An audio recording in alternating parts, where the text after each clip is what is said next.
দোকানে যে আমরা নামি দামি শর্মাটা খেয়ে থাকি, ভেবে দেখেছেন কি এটা আসলেই কতটা স্বাস্থ্যসম্মত? বা আমরা এত দাম দিয়ে খেয়ে থাকি, এটা যে আসলে ঘরে একদম সিম্পলভাবে দোকানের চেয়েও মজা করে তৈরি করা যায়? আজকে সেরকমই একটা রেসিপি দেখাবো। আসসালামু আলাইকুম, সবাই কেমন আছেন? আলহামদুলিল্লাহ আমি ভালো আছি। সবাইকে 3 মিনিটস কুকিংয়ে স্বাগতম জানিয়ে আমি শুরু করছি আমার রেসিপি। আমার রেসিপি হলো তান্দুরি চিকেন শর্মা, যেটা খুবই সহজ। আমি চিকেনের একদমই বড় সাইজের 2টা লেগ পিস নিয়েছি। আপনারা চাইলে ব্রেস্টটাও নিতে পারেন। আমার লেগ পিস ছিল, আমি লেগ পিসটা নিয়েছি। এখানে আমি হলুদ গুঁড়ো, মরিচ গুঁড়ো, গরম মশলা আর লবণ দিয়ে দিলাম।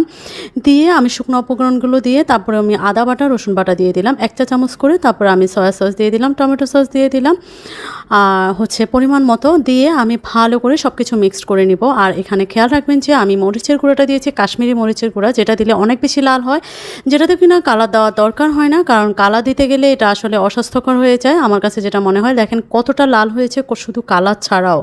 তো এটা আসলে আপনার নির্ভর করে আপনি মরিচটা কীভাবে দিচ্ছেন, সেই জন্য মরিচটা দিলেই আসলে লাল হয় কিন্তু ঝাল হয় না। তা আমি এটাকে ম্যারিনেট করে রেখে দিলাম প্রায় আধা ঘন্টার জন্য। এরপরে আমি আবার ফিরে এসেছি। ফিরে এসে এটা এখানে আমি সামান্য একটু কর্নফ্লাওয়ার উপর থেকে ছড়িয়ে দিচ্ছি যাতে তলায় লেগে না যায়। এটা আরেকটা টিপস, এটা তলায় লেগে না যাওয়ার এটা একটা টিপস আমার কাছে। এটা আমি সবসময় এটা করে থাকি, একটু কর্নফ্লাওয়ার উপর থেকে ছড়িয়ে দেই, তাতে করে আর তেলের যে নিচে যে তাওয়ায় লেগে থাকে এটা লেগে থাকে না, এবং ভাজাটাও অনেক সুন্দর হয়। তা আমি এখানে সামান্য একটু তেল দিয়ে দিলাম। তেল দিয়ে আমি এখানে চিকেনগুলো দিয়ে দিলাম।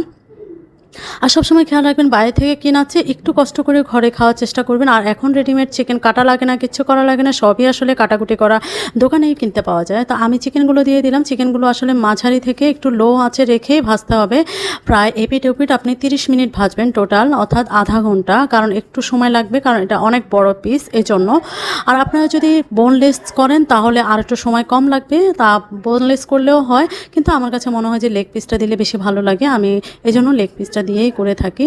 তা আমার এটা এপিট ওপিট প্রায় আমি উল্টে পাল্টে দিচ্ছি, প্রায় ভাজা হয়ে আসছে। এটা দেখেন আমার এটা ভাজা প্রায় হয়ে আসছে। তো আমি এটা এখন কাঁটা চামচের সাহায্যে এটাকে সবগুলোকে খুলে খুলে নিচ্ছি। দেখেন আমার ভাজাটা কতটা সুন্দর হয়েছে, সবগুলো কাঁটা চামচের সাহায্যে এমনিই খুলে খুলে আসতেছে। তো এটা হয়ে গেছে, আপনারা দেখেই বুঝতে পারছেন কতটা ইয়ামি লাগছে এটা।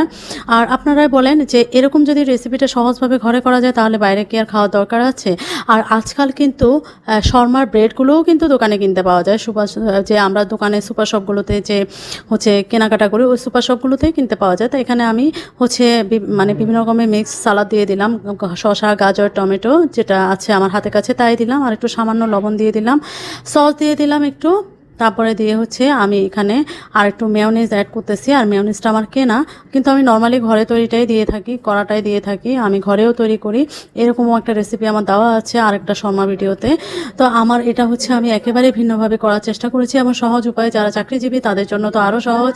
তো যারা নতুন রান্নাবান্না করে তারা অনেক সময় ঘরে তৈরি করে খেতে চায়, তাদের জন্য তো আরও ইজি। তো আমার মিক্সটা হয়ে গেছে। এরপর আমি শুধুমাত্র একটাই কাজ বাকি, সেটা আমি ব্রেডগুলোতে গড়িয়ে নিব। আর ব্রেডগুলো তো আপনার পিৎজা যে আমরা ডোটা করে থাকি, সেই পিৎজার ডোটাকে আমরা পাতলা করে ফ্রি আকারে করে সেঁকে নিলেই কিন্তু শর্মা ব্রেড হয়ে যায়। এটা কিন্তু কোনোভাবেই কঠিন কিছু না। আমরা পিৎজা আজকাল সবাই ঘরে ঘরে তৈরি করি, এবং সবাই পারে এটা কম বেশি বানাতে। তো এরকমই সহজ রেসিপি যদি আপনারা পেতে চান তাহলে আমার মনে হয় আমার এই চ্যানেলটাতে আপনারা লাইক, কমেন্ট বা সাবস্ক্রাইব করে রাখবেন, তাহলে নোটিফিকেশনটা আগে পেয়ে যাবেন সবার আগে। তাহলে আপনারা রেসিপিগুলো, নিত্য নতুন রেসিপি দেখতে পাবেন, এবং খুবই ঘরোয়া উপকরণের রেসিপি পেয়ে থাকবেন আপনারা। আর এটা খুবই সহজ, খেতেও মজা, কোনো বাড়তি ঝামেলা ছাড়া খুবই সহজে আপনারা বানাতে পারবেন। তো এটা বাচ্চাদের টিফিনের জন্য বেস্ট। আর টিফিনে যদি দিয়ে থাকেন তাহলে আপনারা সবসময় খেয়াল রাখবেন যে বাটার পেপারে মুড়িয়ে দিবেন, তাহলে ঘামিয়ে যাবে না, বা এটা নুয়ে যাবে না, নেতিয়ে যাবে না। তো এটা একদমই বেস্ট হবে। তো এরকম একটা রেসিপি পেয়ে কার কার ভালো লাগছে, বা কে কে আমার ভিডিওটা দেখেছেন, অবশ্যই একটা লাইক, কমেন্ট, শেয়ার করবেন, তাহলে আমি বুঝতে পারবো কারা কারা দেখেছেন। তো সবাই ভালো থাকবেন। আল্লাহ হাফেজ, আসসালামু আলাইকুম।